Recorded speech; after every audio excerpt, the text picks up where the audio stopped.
ಯೆರೂಸಲೇಮಿನಲ್ಲಿ ವಾಸಿಸುವ ಯೆಹೋವನ ಕೀರ್ತಿಯು ಚೀಯೋನಿನಿಂದ ಹೊರಗೆ ಹಬ್ಬಲಿ. ಯಾಹೋವಿಗೆ ಸ್ತೋತ್ರ. ಭಾನುವಾರ 19 ಮೇ 2024 ಇಸ್ವಿ.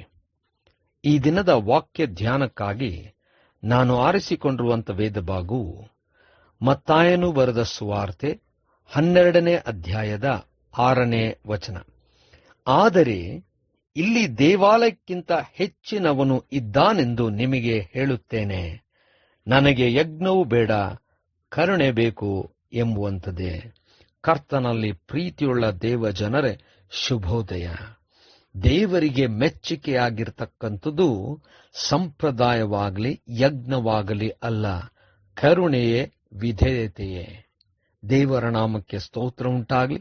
ಕರ್ತನಲ್ಲಿ ಪ್ರಿಯರೇ, ಈ ವಾಕ್ಯ ಧ್ಯಾನ ಮಾಡೋಣ. ಈ ದಿನದ ವಾಕ್ಯ ಧ್ಯಾನಕ್ಕಾಗಿ ಇರುವಂಥ ಶೀರ್ಷಿಕೆ ದೇವಾಲಯಕ್ಕಿಂತಲೂ ಹೆಚ್ಚಿನದು. ಕರ್ತನಲ್ಲಿ ಪ್ರಿಯರೇ, ಯಹೂದ್ಯರ ಸಂಪ್ರದಾಯದಲ್ಲಿ ದೇವಾಲಯವು ಬಹಳ ಮುಖ್ಯವಾದಂಥದ್ದು, ಅತಿ ಶ್ರೇಷ್ಠವಾದದ್ದು. ಮತ್ತು ಸಬ್ಬತ್ತಿನ ಸಂಪ್ರದಾಯವು ಕೂಡ ಯಹೂದ್ಯರಲ್ಲಿ ಬಹಳ ಉನ್ನತವಾದಂಥ ರೀತಿಯಲ್ಲಿ ಆಚರಿಸುವಂಥದ್ದಾಗಿತ್ತು. ಆದರೆ ಶಿಷ್ಯರು ಸಬ್ಬತ್ತಿನ ದಿವಸದಲ್ಲಿ ಅವರು ಹೊಲವನ್ನು ಹಾದು ಹೋಗುತ್ತಿರುವಂಥ ಸಂದರ್ಭದಲ್ಲಿ ಅವರು ಅಲ್ಲಿರ್ತಕ್ಕಂಥ ಬೆಳೆಯನ್ನು ಕಿತ್ತು ಅವರು ತಿನ್ನುವಾಗ ಫರಿಸಾಯರು ಅದನ್ನು ನೋಡಿ, ಕಿತ್ತುವುದು ಅದು ಒಂದು ಕೆಲಸ, ಸಬ್ಬತ್ ದಿವಸದಲ್ಲಿ ಆ ಕೆಲಸವನ್ನು ಮಾಡಬಾರದು ಎಂಬುದಾಗಿ ಹೇಳುತ್ತಾ ಯೇಸುವಿಗೆ ಅವರು ಹೇಳುವಂತಾದರು. ಆ ಸಂದರ್ಭದಲ್ಲಿ ಯೇಸು ಸ್ವಾಮಿಯು ಸಂಪ್ರದಾಯವಾಗಿ ಆಚರಿಸತಕ್ಕಂಥ ಯಾವುದೇ ವಿಚಾರವು ಅರ್ಥವಿಲ್ಲದೆ ಆಚರಿಸುವುದಾದರೆ ಅದು ವ್ಯರ್ಥವಾದದ್ದು.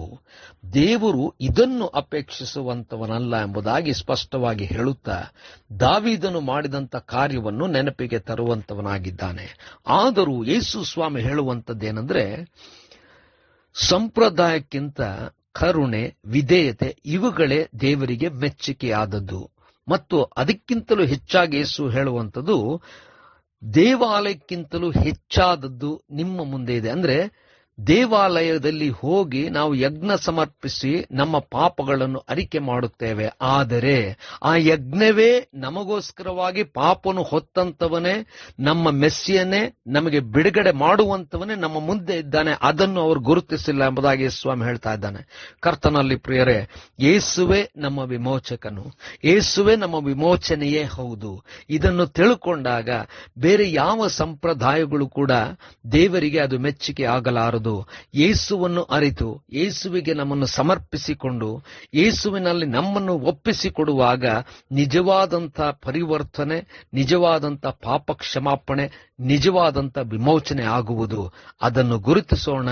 ಸಂಪ್ರದಾಯ ಅದು ಅರ್ಥವಿಲ್ಲದೆ ಮಾಡದೆ ನಾವು ಯಥಾರ್ಥವಾಗಿ ಯೇಸುವನ್ನು ಸ್ವೀಕರಿಸಿ ಕರುಣೆಯನ್ನು ಆಚರಿಸಿ ದೇವರಿಗೆ ವಿಧೇಯರಾಗೋಣ.